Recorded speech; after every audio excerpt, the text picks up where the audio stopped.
So are you saying, for purposes of clarification, that the city can maintain or even improve its level of services and amenities and economic development if you lower taxes, whereas Mr. Peard's suggesting you can't do that if you lower taxes, you've got to maintain taxes where they are? Is that the disagreement between you two gentlemen there? Mr. Peard? Well, again, I'm a pretty smart man, and I can usually follow an argument, but I am, for the life of me, don't understand what that argument just was. The schools are an important part of our community, and no one disputes that. Because I'm not going around looking for a fight and reasons that Waukee is bad. I'm going around in a positive attitude saying there is so much good in Waukee. There is so much goodwill in Waukee. I'm not going to create a dissent in the public over manufactured issues because I think Waukee's better than that. I think Waukee has done a great job in its growth and its identity.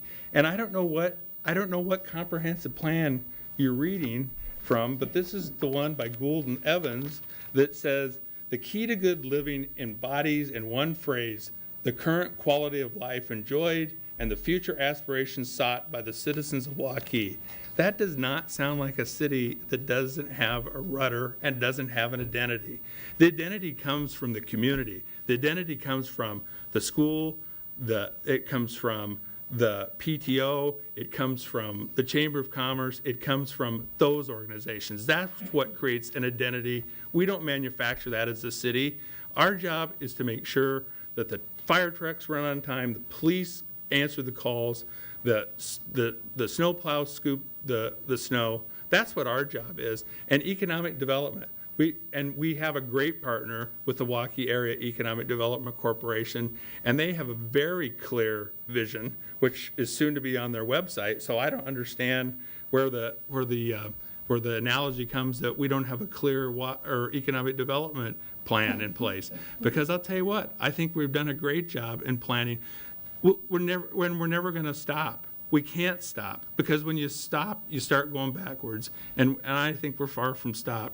I can't see that all these good things that everybody else recognizes, that somebody that wants to be a leader of the city can find nothing but problems and things to fix. Mr. McGee. Let me address the economic development question first. December of last year, December 5th of last year, the city council got together with the Economic Development Corporation and a developer in town, and a few different economic development partners, including the Dallas County Alliance, Greater Dallas County Alliance. We sat at an open meeting over at Pisa Ranch around a big round table. And at that particular meeting, this is 10 months ago, we just all talked about how Waukee needed to have some type of economic development plan, that the city needed to have an economic development plan. And as I kept pressing and kept asking different questions and kept challenging, the point was made that Waukee doesn't have one. Another council member made that comment, and that now we need to get serious about economic development. At that meeting, it was decided that we were going to have a short-term economic development plan and a long-term economic development plan. 10 months ago, at this point, we still do not have that plan. We don't have a short-term economic development plan. We don't have a long-term economic development plan. So to say that the city has one is not being truthful to you all. When it comes to the issues of again, Gould Evans, also the Institute of Decision Making, you can research this with them. You can call them up. You can call the leaders of those groups, those organizations together. You can even call it escapes my name right now, but their name escapes me right now. But the group that put together the library strategic plan. We've had opportunities to bring the people in the community together to talk about what's on their mind, to talk about what they see the city of Waukee. And again, at all three of those functions, one of the recommendations that has been made. These are the people who are putting this report together. The recommendation that was made is Waukee needs a clear brand and vision. That was a recommendation that Gould Evans made. That was a recommendation that the Institute of Decision Making over in UNI, who helped create our Development Economic Task Force. Those are the things that they have pushed for us to do, and it has not occurred. And let's make no mistake, let's make no mistake about this. We all love Waukee. We wouldn't be up here if we didn't love Waukee. But again, I'll make it clear, there's a difference between loving our community and being frustrated with our government. There's a very clear difference in that. And because I love Waukee, and I'm going to get to this again, but I love Waukee, because I want to put a place for my kids, and I see my young kids, my 3-year-old and my 4-month-old at home, and I want a place for them that's going to be the same great place as it is now for me, and I want to see a great place for them 20 years, 30 years down the line. This is the reason why I'm doing this, because I'm concerned that this place will not be the same thing that it is 20 and 30 years from now as it is today. Mr. Peard? Well, I think it's funny, again, once again, I'm challenged because the same school system that you work for has caused the growth in Waukee. So it's not going to be the same place that it is right now, because how can it be? Because you're building an elementary school every couple years. But you know what? It's a quality school. It's a quality education, and I embrace the school district. The school district's been the best thing that's ever happened to Waukee. And because they're a class act, and because they planned.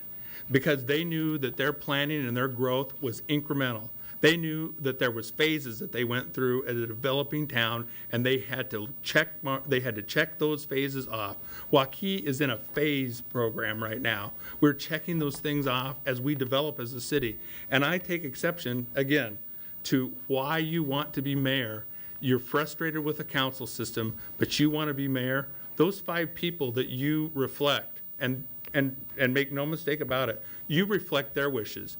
It's not you out there leading the way. You reflect their wishes. Your job as an ambassador and public relations person to the community. You're a bridge builder. You build bridges from the council to the organizations, to the school district, to the business developers. That's what your role is. Your role isn't to lead the way with the flag, because you've got 5 independent people that have been duly elected by the citizens of Waukee that each have their own opinion on what Waukee should be.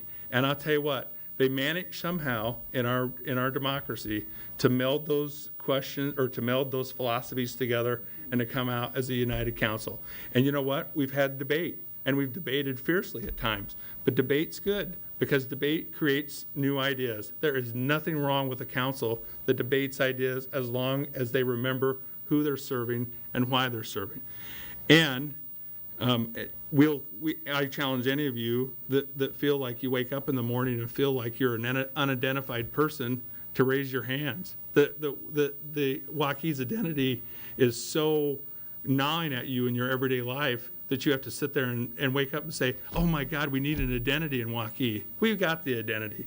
The identity is that cathedral that meets every Friday night at the football stadium, and thousands of people come as a community and an organization. That's our identity. That's one identity. The other identity is the community and the churches and the organizations that exist and flourish in this town. That's an identity. I don't know that we're off. I don't know where we're off the track. It puzzles me as to how Waukee has become so woefully off the track, but yet 4 other council people don't see that. I don't get that. And the last thing that I want to point out is I take exception, because Waukee, and you voted for it, passed a short-term economic development package. Our long-term economic development committee has not met yet, but the letters have been sent out. Jeff Koistra is in charge of that, and because there's been so much other stuff that has gone on that has required his attention, including economic development, that committee has not met. But your exception is that we do have a short-term economic incentive package, and we've always had a long-standing, if a big project comes in, we address that big project's individual needs one-on-one until we can come up with a long-term incentive. Sorry.